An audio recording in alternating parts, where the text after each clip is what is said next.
Who were the Plains Indians and how did they live? So before we begin, we just need to have a look at some background information to get a feel for who the Plains Indians were. In 1800, the United States consisted of just 13 states, strung out along the eastern seaboard. Parts of the rest of the continent were completely unknown to the Europeans. Some of it was owned or had been claimed by the Spanish, French and British. Just over 50 years later, by a combination of good luck, force, treaties and money, the US government owned almost all of present-day America, from the Canadian border to Mexico and from the Atlantic to the Pacific coasts. However, owning the land was one thing. Holding on to it was quite another. The US government believed that the only way to hold on to America was to fill it with loyal white Americans. But there was a problem. The lands beyond the 13 states were not empty lands.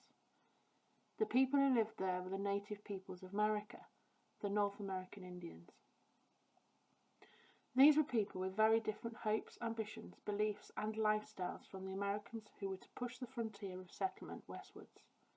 Clashes, bitter and dramatic, between American settlers and American Indians were inevitable. The background was most frequently the Great Plains, as the new Americans first crossed them to settle in California and Oregon, and then finally settled on them to farm and make the land productive.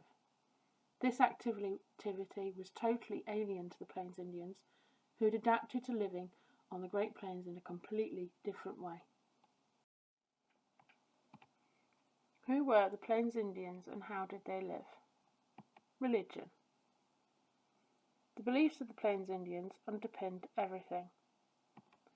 Indians believed in the Great Spirit Wakantanka, who created the world.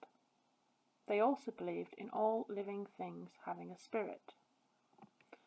Circles were important. Power of the earth worked in circles, the sun, the moon, the seasons. Teepees were circles in a circular village. Some land was sacred, for example the Black Hills of Dakota. They buried their dead, they made important decisions, and they felt close to spirits. Indians would also contact the spirit world through fasting and the sweat lodge. They would have visions. They would see their adult name or the outcome of battles. Dances were also a very important way of contacting the spirit world. Some involved pain by torturing themselves, such as the sun dance.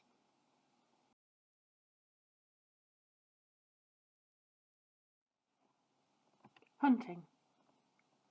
Before horses, Indians would stalk the buffalo, wearing a buffalo skin as a disguise, or would drive the herd off a cliff. The hunters would bring the dead buffalo back to the camp and the women and children butchered it. The hide was used for robes, teepee covers and bags. All parts of the buffalo was used except for its heart, which was left on the plains to thank the herd. Living. All tribes had solved the problems of living on the plains. Teepees were home for each family.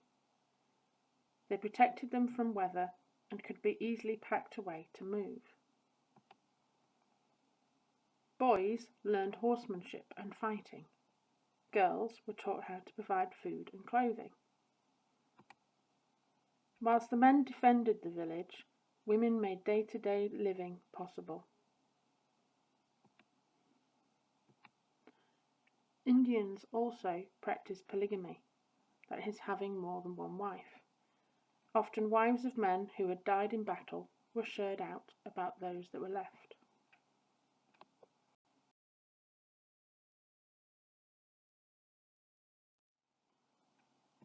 Society. It was essential for bands within a tribe to work together.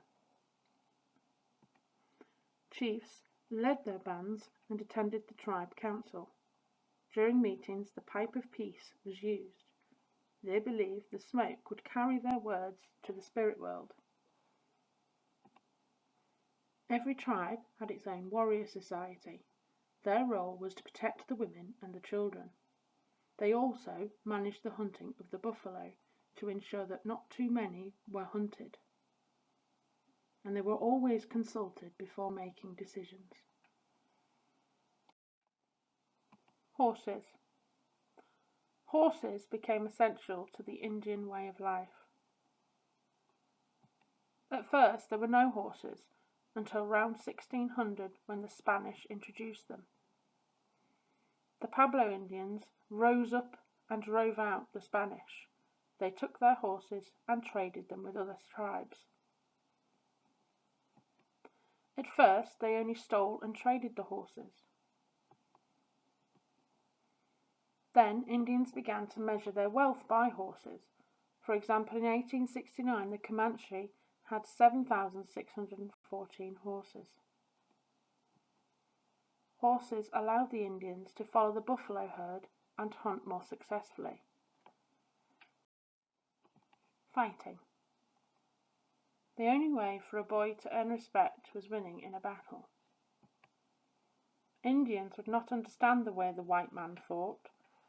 Indian bravery was facing up to responsibility. If they could not win a battle, they ran away. The counting coup. Touching an enemy with hand or stick was the greatest honour for a warrior. Scalping. This was the worst thing that could happen. If an enemy scalped you, he had your spirit. Chiefs and elders welcomed warfare against other tribes. This would bring the bands together, and chiefs could exercise their authority.